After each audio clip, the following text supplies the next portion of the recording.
The David Pakman Show at davidpakman.com. Welcome to the bonus show. I previously praised the decision by CVS pharmacies to stop selling cigarettes. CVS made this play to get more into the promotion of human health. These minute clinics that they have where you can get not only get your flu shots, but I think they also have like nurses on site where you can do maybe some minor like medical consultations with them. In any case, they're going in the direction of being more about promoting health. And you can't really promote health and sell cigarettes. And they made the correct decision to stop selling cigarettes. At this point, I think it's been a couple years. CVS Health said Sunday that it had agreed to buy Aetna for about $69 billion in a deal that would be a gigantic deal because of what it would do to the nation's healthcare industry. And this is part of the sort of blurring of the lines between the separate elements of the health world. Now, there are those who might argue that this is a good thing, and then there are others who argue that vertical integration is really bad. And when you've got a health insurance company like Aetna controlled by CVS, which is like a retail outlet for a lot of these health products, pharmacy, et cetera, that really creates circumstances where CVS Health could manipulate their acceptance or relationship with health insurance companies in a way to try to push people to Aetna coverage, or in other ways kind of influence, and I guess not that it's a free market, but influence the freedom of that market. I don't know ultimately what's going to happen here because this is not, there are all sorts of other transformations taking place in healthcare right now. You've got insurers, hospitals, and pharmacy companies that are working together in different ways. You've got the potential shakeup, still, I guess, the Republicans want to shake it up, Obamacare. You have Congress at a total impasse about what the path forward is going to be. And medical costs keep going up because of this vicious circle of medical billing and the uninsured who use the emergency room as primary care. So it's so hard to really gauge what this would do. Generally speaking, as a progressive, I get concerned about these mega mergers that have vertical integration taking place. Yeah, but I wonder if that everyday person would see those negative effects, at least directly, because maybe they would just see this as more convenient. Say your health insurer is Aetna and you have a CVS in town. For the average person, it just seems to be one and the same, right? You go and you have this one place to stop and you get all your stuff done. Well, that's exactly the line that Aetna and CVS are pushing, which is, hey, listen, Aetna is just an insurer, but if Aetna and CVS Health are the same companies, Aetna could actually be at CVS. You could have people that work with the insurance company at CVS, which would just make maybe insurance issues that come up with prescriptions much easier to resolve right on the spot. Yeah. Or I don't know. I mean, but then if your employer has Aetna coverage, right, and you don't have a CVS in the area, that creates issues. If there are fewer and fewer places where you can go to get health insurance and to get your prescriptions because of all these mergers, that's a bad thing too. That's the main counter argument, which is that you're going to find choices limited potentially because Aetna might force people with their insurance to go only to CVS for much of their care, and there might not be a CVS there. And of course, anytime you have limited choices, you don't really have market power in terms of negotiating on prices. So it's not a unique concern to this merger. Time Warner AT&T merger, all these mergers basically surface the exact same concerns. I was going to say, I think this is where the rubber meets the road, because if you remember, the Trump Justice Department is suing to block the AT&T Time Warner merger, yes, right? Indeed. And we had suspicions that maybe it had to do with Trump's disdain over CNN. Correct. So if they're going to try to block that merger and they just leave this one alone, that's suspect to me. Oh, no. This is a completely different thing, Pat. You need to understand that. This merger is fine. It's the other one that's actually the problem that we need to worry about. You've convinced me. Many girls get married before the age of 18 in Ethiopia. And the legal age of marriage is actually 18. There are some of these, some nations around the world don't have an 18-year-old marriage age limit. I don't know what to call it. Age is it age of consent? Would it be limit, though? Would it would be like... Requirement. Yeah, requirement. Minimum age requirement for marriage. A lot of places don't even have an 18-year-old requirement, but a lot of the ones that do just don't enforce it.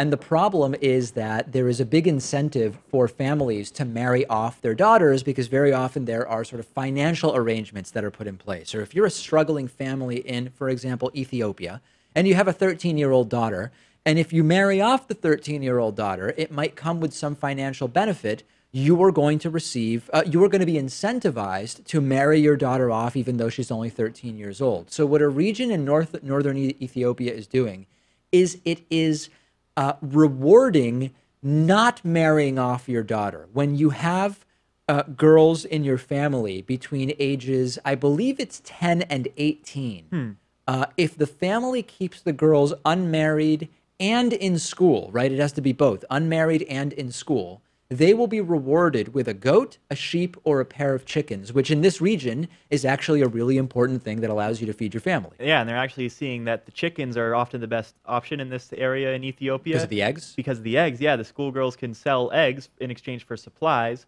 whereas I guess it's typical for men to take care of the goats. So that doesn't directly help them as much. Chickens are the way to go here. So this does appear to be making a difference. And it's not just the chickens, but yes, Pat is right that the chicken's having a disproportionately positive impact. And you have to participate in this program. It's not, you need to make yourself known as, hey, we have a daughter of the age that is eligible and we want to participate. And of the people that are participating, those who are participating are 90% less likely to marry off their young girls than those in nearby communities that are not participating. So financial incentive. I mean, it's not a shock that this is working. And they've actually tried things like this that were similar, but sometimes they would just give them money, which didn't work out so well because that could just raise the dowry because I guess, the family has then more negotiating power. Indeed. They already have some money in their bank account, so they can take more for their child. It didn't really help as much as animals are. That's interesting, right? Yeah. So if you have no money in your bank account, you might be willing to accept $100 dowry for marrying off your daughter.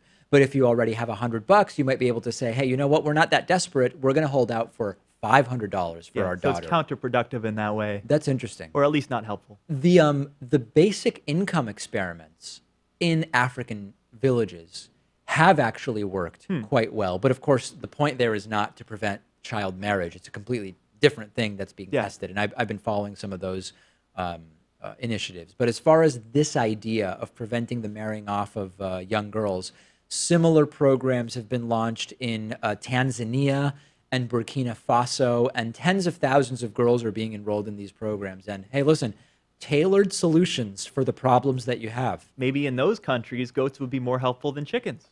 Goats will, yeah, it's possible. But you can get milk from the goat. Yeah, but I think it's just because men tend to the goats. Interesting. Yeah. No, obviously goats don't lay eggs, but what else can you get from the goat? I mean, other than the meat, just the milk, and you can make goat cheese. What more do you want from this guy? Yeah, I know, that's true. Yeah, absolutely. Now, if you were in in situations like that, would you still be vegan? Probably not, No, right? I mean, if it wasn't practical for me to be vegan, if I had to survive and I had limited resources, you got to do what you got to do. Hey, that's the story of Homo sapiens, isn't it? But I live like walking distance to a grocery store, so I'm okay. Yep, plenty of quinoa and lentils, and fortunately right now there's not a run on lentils. That would be a big deal, actually. That would be a huge, huge problem. Amazon CEO Jeff Bezos had a 2-day period during which he was the world's only centibillionaire, meaning that he had over did I say, billionaire, not millionaire. He had over $100 billion in net worth. And that happened because on Cyber Monday, Amazon did so well that shares of Amazon went up in value, and he was worth over $100 billion, but then he lost $2.2 billion. What's a couple billion between friends? He lost a couple $1 billion in net worth when Amazon stock dropped, and he went back to being worth only $98 billion. Poor guy. Yeah. It's not even clear that we can really wrap our heads around how much money that is. Yeah, no, I was thinking about this. So, like, imagine having $100,000 in ones, right, spread throughout the room. Yep. $100,000, that's a lot of money. Right. Think about that in ones. Yep. Would fill the whole room. Now, he has $1 million for every single one of those $1 bills. Correct. Think about that. You think he even has a grasp of how much money he has? Like, what is it? And again, a lot of this is tied up in Amazon stock, so he doesn't really have it until he sells the stock, which would drop the value if Jeff Bezos starts, very quickly divesting from his own company stock. But like, what does it even mean to him? Do you think his conception of it could not possibly be different between having 50 billion and 100 billion, right? Right. I mean, after the first billion, what can you really do with that money? Like, what's Yeah. the largest house you can buy? Maybe it's worth $100 million.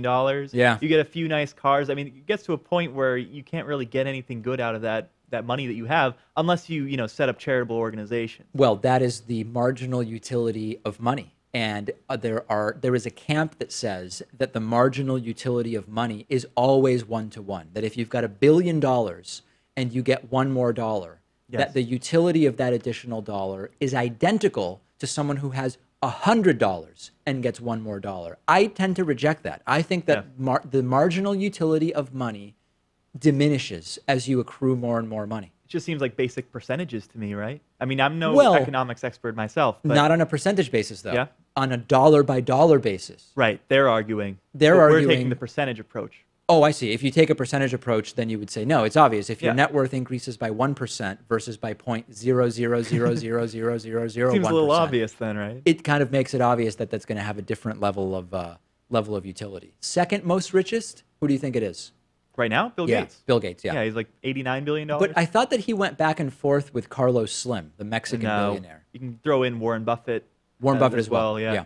I've seen expectations, predictions that First Jeff trillionaire. Bezos could become the first trillionaire Yeah. just based on the rate that his money is growing. Yeah, maybe so.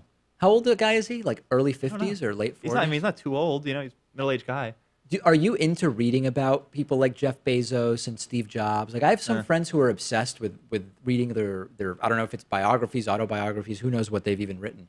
I just am not interested in reading those nonfiction books. No, not so much myself. I don't know. It seems like a lot of focus on one person. Like if there was a book about 10 self-made billionaires, Okay. I would read that. You would? Yeah. Oh, okay. You read political biographies? Like I have a friend who read the LBJ. Right, It's like presidential 1,000 biographies. pages or something like that. I Right. just can't do it. I can't do it. Yeah, that's a little much. It's a little much. About any one person, I think. I think it's more of a genre thing for me. I've just never been into biography. Wow. Well, Don't know what to tell you. you could start with maybe John D. Rockefeller, richest person of all time, arguably. At the time, inflation adjusted or something, right? Yeah, if you look at his net worth now, I think it would be worth like $150 billion. Oh, is that true? Yeah. I didn't realize that even still with Bezos, he still would have was richer at the time. Standard Oil? What about Pablo Escobar? I don't know. Because I don't at think one he would rank point, that highly. his business was bringing in like $100 million a month or something absolutely and utterly insane. But maybe Yeah. in terms of So then let's think about Bezos that. numbers. So then it would take what 1,000 months for him to accumulate $100 billion, and that's assuming all that money goes to him. Yeah, and that's like 85 years. So I Yeah. guess that he didn't last that long before the CIA We got or to him. FBI got to him. Yeah. All right, that's it for today's bonus show. We'll be back tomorrow. The David Pakman Show at davidpakman.com.